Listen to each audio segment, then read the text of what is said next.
Viernes 6 de marzo de 2026, segunda semana de Cuaresma. Dios te está hablando, escúchalo con amor. Del libro del Génesis, capítulo 37.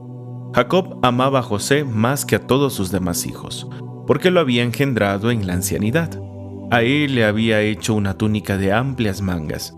Sus hermanos, viendo que lo amaba más que a todos ellos, llegaron a odiarlo, al grado de negarle la palabra. Un día en que los hermanos de José llevaron a Siquén los rebaños de su padre, Jacob le dijo a José: «Tus hermanos apacientan mis rebaños en Siquén. Te voy a enviar allá». José fue entonces en busca de sus hermanos y los encontró en Dotán. Ellos lo vieron de lejos y antes de que se les acercara, conspiraron contra él para matarlo y se decían unos a otros: «Ahí viene ese soñador. Démosle muerte, lo arrojaremos en un pozo y diremos que una fiera lo devoró. Vamos a ver de qué le sirven sus sueños». Rubén oyó esto y trató de liberarlo de manos de sus hermanos, diciendo: «No le quiten la vida, ni derramen su sangre. Mejor arrójenlo en ese pozo que está en el desierto y no se manchen las manos». Eso lo decía para salvar a José y devolverlo a su padre. Cuando llegó José a donde estaban sus hermanos, estos lo despojaron de su túnica y lo arrojaron a un pozo sin agua. Luego se sentaron a comer y levantando los ojos vieron a lo lejos una caravana de ismaelitas que venían de Galaad, con los camellos cargados de especias, resinas, bálsamo y láudano, y se dirigían a Egipto. Judá dijo entonces a sus hermanos: «¿Qué ganamos con matar a nuestro hermano y ocultar su muerte? Vendámoslo a los ismaelitas y no mancharemos nuestras manos. Después de todo, es nuestro hermano y de nuestra misma sangre». Y sus hermanos le hicieron caso. Sacaron a José del pozo y se lo vendieron a los mercaderes por 25 monedas de plata. Los mercaderes se llevaron a José a Egipto. Palabra de Dios, te alabamos, Señor. Del Salmo 104. Recordemos las maravillas que hizo el Señor. Recordemos las maravillas que hizo el Señor. Cuando el Señor mandó el hambre sobre el país y acabó con todas las cosechas, ya había enviado por delante un hombre, a José, vendido como esclavo. Recordemos las maravillas del Señor.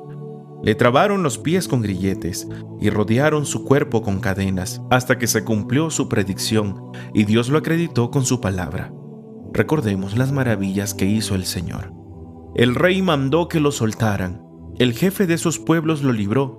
Lo nombró administrador de su casa y señor de todas sus posesiones. Recordemos las maravillas que hizo el Señor. Del Santo Evangelio según San Mateo, capítulo 21, versículos del 33 en adelante. En aquel tiempo Jesús dijo a los sumos sacerdotes y a los ancianos del pueblo esta parábola. Había una vez un propietario que plantó un viñedo, lo rodeó con una cerca, cavó un lagar en él, construyó una torre para el vigilante y luego la alquiló a unos viñadores y se fue de viaje. Llegado el tiempo de la vendimia, envió a sus criados para pedir su parte de los frutos a los viñadores. Pero estos se apoderaron de los criados, golpearon a uno, mataron a otro y a otro más lo apedrearon. Envió de nuevo a otros criados, en mayor número que los primeros, y los trataron del mismo modo. Por último, les mandó a su propio hijo, pensando: «A mi hijo lo respetarán». Pero cuando los viñadores lo vieron, se dijeron unos a otros: «Este es el heredero, vamos a matarlo y nos quedaremos con su herencia». Le echaron mano, lo sacaron del viñedo y lo mataron. Ahora díganme, cuando vuelva el dueño del viñedo, ¿qué hará con esos viñadores? Ellos le respondieron: «Dará muerte terrible a esos desalmados y arrendará el viñedo a otros viñadores que le entreguen los frutos a su tiempo». Entonces Jesús les dijo: «¿No han leído nunca en la Escritura: la piedra que desecharon los constructores es ahora la piedra angular? Esto es obra del Señor y es un prodigio admirable? Por esta razón les digo que les será quitado a ustedes el reino de Dios y se le dará a un pueblo que produzca sus frutos». Al oír estas palabras, los sumos sacerdotes y los fariseos comprendieron que Jesús las decía por ellos y quisieron aprehenderlo, pero tuvieron miedo a la multitud, pues era tenido por un profeta. Palabra del Señor, gloria a ti, Señor Jesús. Queridos hermanos, pidámosle a Dios que nos envíe su Santo Espíritu para que nos ilumine y así podamos entender su santa palabra y la pongamos en práctica. Las lecturas de hoy nos invitan a reflexionar sobre un pecado muy peligroso que se puede hacer incluso dentro de la familia: la envidia. La lectura del libro del Génesis nos cuenta que Jacob amaba a José más que a todos sus hijos. Y aquí aparece un primer problema humano. Cuando el amor no se vive con justicia, puede provocar muchas heridas y grandes y para toda la vida. Un padre debe amar a todos sus hijos por igual. Pero cuando se muestra una preferencia excesiva, puede despertar en los demás sentimientos de rechazo. El texto dice que los hermanos de José, al ver que su padre lo amaba más, llegaron a odiarlo tanto que ni siquiera le dirigían la palabra, o sea, para ellos no existía. Aquí hay un problema, queridos hermanos, que a veces se da dando en las familias. Papá, mamá, si tú estás escuchando esto ahora, pregúntate, ¿estás dando el amor justo a todos tus hijos? ¿O das a notar de que a unos amas más que a otros? ¿Por qué les vas a hacer un daño? Como ya enseñaban los abuelitos, los papás, si vas a comprar algo, se compra para todos, o si no, para nadie. Porque si no, se genera esa envidia, ese rencor, ese resentimiento, ese daño. ¿Para qué hacerlo ahora? Pudiendo evitarlo.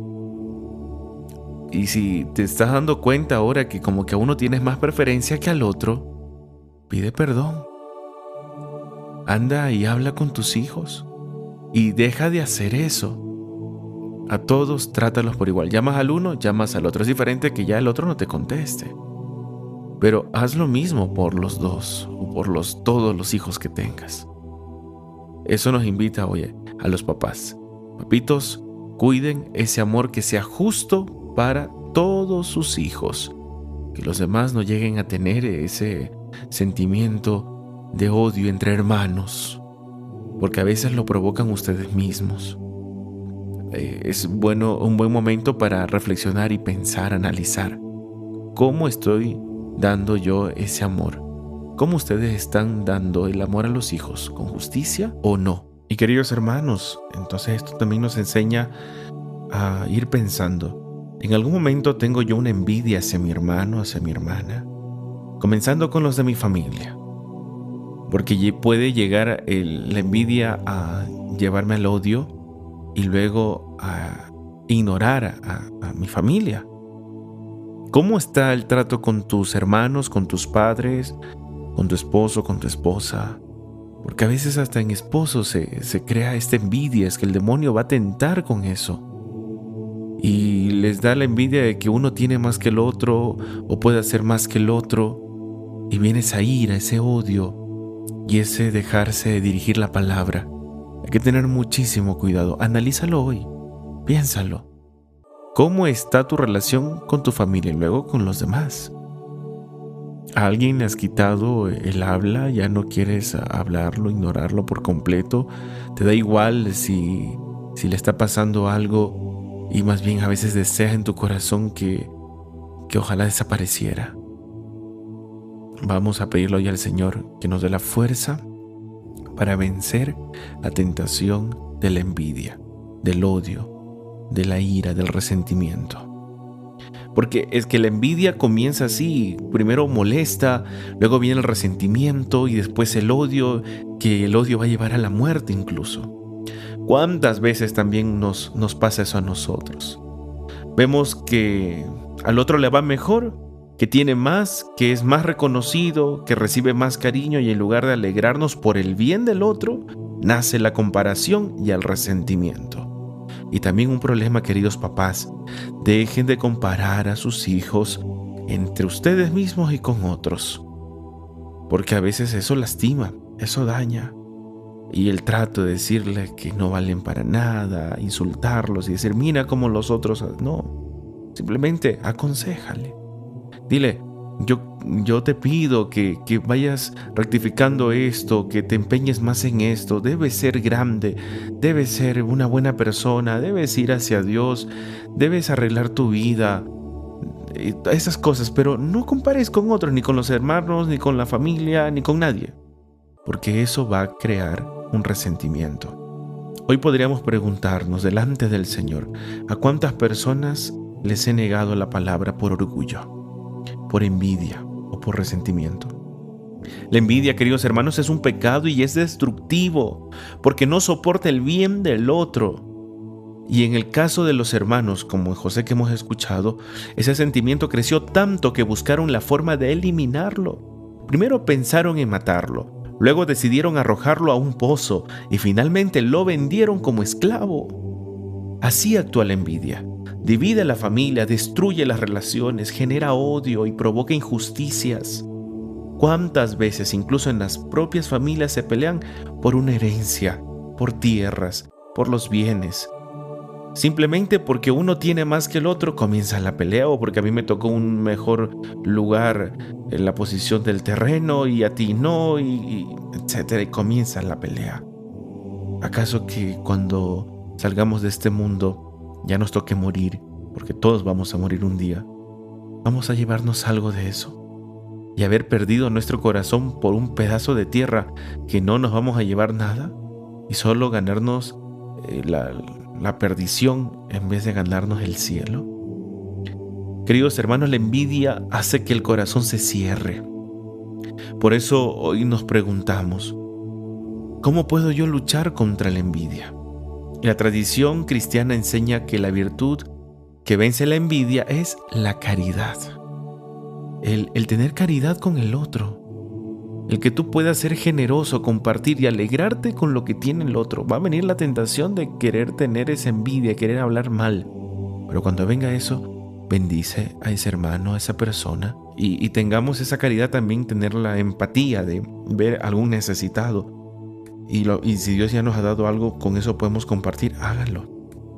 Esa caridad de compartir, de generosidad, es la que nos va a ayudar a combatir la envidia. También la humildad y la gratitud. Porque la caridad nos invita a alegrarnos del bien del otro, mientras que la humildad nos ayuda a aceptar que no todo gira alrededor nuestro, no es egoísta. Y luego la gratitud nos hace reconocer que Dios nos ha dado también muchas bendiciones. No nos concentramos en lo que tienen los otros, sino también agradecemos por todo lo que nosotros tenemos, desde la vida, la familia, trabajo, que comer, muchas cosas. Hay muchas bendiciones. Concéntrate en cuántas bendiciones Dios te ha dado y no te fijes en lo que tienen los otros. Agradece por lo que tú tienes ahora. Ahora aparece otro aspecto muy profundo del relato. José no se queja ni se rebela contra Dios a pesar de todo lo que está pasando. ¿Cómo se sentiría él? Su propia familia lo quiere matar, lo quiere vender, lo rechaza. ¿Cómo se sienten esas personas que son traicionadas por su propia familia? Pero José en ningún momento se rebela contra Dios. Aquí viene la clave. Humanamente, la historia de él parece muy trágica. Traicionada por sus propios hermanos, vendido como esclavo, separado de su familia. Pero José no pierde la fe en Dios. Y aparece un gran misterio de la fe. Dios no quiere el mal, no. Pero puede sacar un bien incluso de las situaciones malas provocadas por las envidias, por el ser humano. ¿Por qué? Porque él sigue confiando en Dios. Dios no lo va a abandonar. Lo mismo nos pasa a nosotros. Queridos hermanos, podemos estar pasando la peor circunstancia, pero si a pesar de eso, de la tristeza, la desesperación, nos unimos a Dios, Él no nos va a abandonar. No es que Dios nos quiera ver sufrir, pero a veces son consecuencias hasta de los pecados de los otros que vienen contra nosotros. Pero si nosotros permanecemos fieles, el Señor no nos abandona y nos dará muchas bendiciones, más de lo que ya teníamos. La iglesia enseña esto claramente. Dios permite ciertas pruebas, pero nunca abandona a quien confía en Él. Por eso, más adelante vamos a descubrir cómo Dios transforma ese sufrimiento de José en bendición. Cuando José llega a Egipto, termina sirviendo en la casa del señor, del jefe, y bendice todo lo que hace.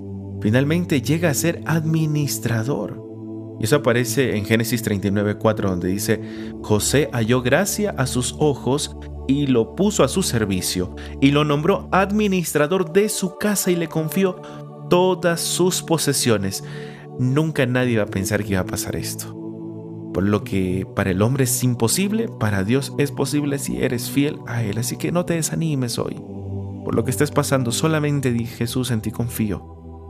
no quiero alejarme de ti, porque sé que contigo tengo la salvación, contigo mis días serán bendecidos a pesar de los problemas. Es que la providencia de Dios es capaz de transformar el mal en bien. Luego el Evangelio de Mateo, ahí descubrimos cómo Jesús está narrando una parábola de los viñadores homicidas. Primero va describiendo al dueño del viñedo que planta una viña, la rodea con una cerca, cava un lagar, construye una torre. Estos detalles tienen un significado que muestran que todo el cuidado de Dios va poniendo por su pueblo porque Él lo ama.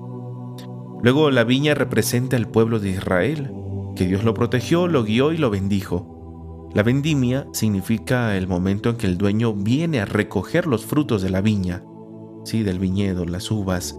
Es decir, cuando Dios espera que su pueblo produzca frutos de justicia, de fidelidad, de santidad. El dueño envía a sus criados. Esos criados representan a los profetas, a los jueces. Pero los viñadores los golpean, los matan, los rechazan. Así ocurrió en la historia de Israel. Muchos profetas fueron perseguidos. Finalmente el dueño envía a su hijo, dice Jesús. Pero aquí Jesús está hablando claramente de él mismo. Pero los viñadores dicen, este es el heredero, vamos a matarlo para quedarnos con su herencia. Es una profecía de lo que hará con Jesús. Por eso luego Jesús cita el Salmo, la piedra que desecharon los constructores es ahora la piedra angular. La piedra angular es la piedra principal de un edificio, lo que sostiene toda la estructura. Jesús está diciendo, aunque ustedes me rechacen, Dios me hará el fundamento de la salvación. Por eso añade algo muy fuerte. El reino de Dios les será quitado a ustedes y se dará a un pueblo que produzca frutos. Esto significa que el reino no depende de privilegios, sino de producir frutos de fe, de amor, de conversión. Los sumos sacerdotes entendieron perfectamente que Jesús hablaba de ellos, por eso quisieron arrestarlo, pero tenían miedo del pueblo. Queridos hermanos, las lecturas de hoy nos dejan estas enseñanzas, que la envidia destruye el corazón, que Dios puede sacar el bien incluso de las injusticias y que el Señor espera frutos de nuestra vida. Y el Señor hoy nos está diciendo, no me rechaces más, porque a veces podemos también nosotros comportarnos como estos viñadores, que Dios viene a acercarse a nosotros para salvarnos, para darnos la bendición y nosotros lo rechazamos. Cada vez que vamos a misa y no queremos acercarnos a Jesús, a comulgarlo a Jesús, lo estamos rechazando. Lo estamos diciendo, no te quiero en mi vida. Algo está pasando, ¿por qué no vas a comulgarlo a Jesús? O cada vez que no quieres ni siquiera ir a misa, lo estás rechazando. Cada vez que no quieres asistir a ningún sacramento, como el del matrimonio, el bautismo, la Eucaristía, la confirmación, cada vez que rechazas ahí donde está Dios, se hace presente, lo estás rechazando también al Señor. Estás pensando en ti y no piensas generosamente en ganarte la salvación, porque a veces no se quieren alejar de esos pecados con los que viven ya acostumbrados y les gusta, y sigues rechazando a Jesús. Pero hoy no te critica Jesús, no te juzga, solo te dice, déjate salvar y ya no me rechaces más, porque también no solo en los sacramentos, cada vez que rechazamos al prójimo, cada vez que hacemos daño, que insultamos, que decimos cosas que no son, nos inventamos chismes, cuentos, cada vez que pudiendo ser generosos, ayudando al pobre, al necesitado y no lo hacemos, a Dios estamos rechazando.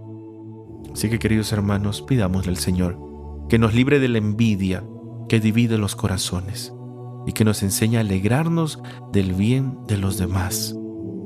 Le pedimos al Señor que nos dé un corazón humilde, capaz de perdonar y amar. Que cuando lleguen las pruebas, que Él nos ayude a confiar más en Él. Que nuestros sufrimientos luego se conviertan en bendición. Y le pedimos al Señor que nuestra vida produzca frutos de caridad, de misericordia, para que nunca rechacemos su gracia y podamos vivir siempre unidos a Él. Queridos hermanos, luchemos por hacer todas estas cosas. Hoy, si tenemos envidia con alguien, si le hemos quitado el habla, por lo menos reza por esa persona y ya no le desees el mal. Que este buen Dios nos conceda esta gracia a cada uno de nosotros, de no rechazarlo y dar frutos buenos. Hoy, ¿cuántos frutos buenos vas a dar? Frutos del amor, del perdón, de la misericordia, de la generosidad, de la ayuda al pobre y necesitado, de hablar a tu enemigo o de orar por tu enemigo. Demos frutos. Solo así podemos seguir en el camino de la salvación. No te olvides de orar, de escuchar la palabra de Dios, de rezar el Santo Rosario y de amar a Dios y al prójimo, comenzando con tu familia. El Señor esté con ustedes. El Señor los bendiga y los guarde. Amén. Haga brillar su rostro sobre ustedes y les conceda su favor. Amén. Vuelva su mirada a ustedes y les conceda la paz. Amén. Y la bendición de Dios Todopoderoso, Padre, Hijo y Espíritu Santo descienda sobre ustedes y permanezca siempre. Amén. Paz y bien.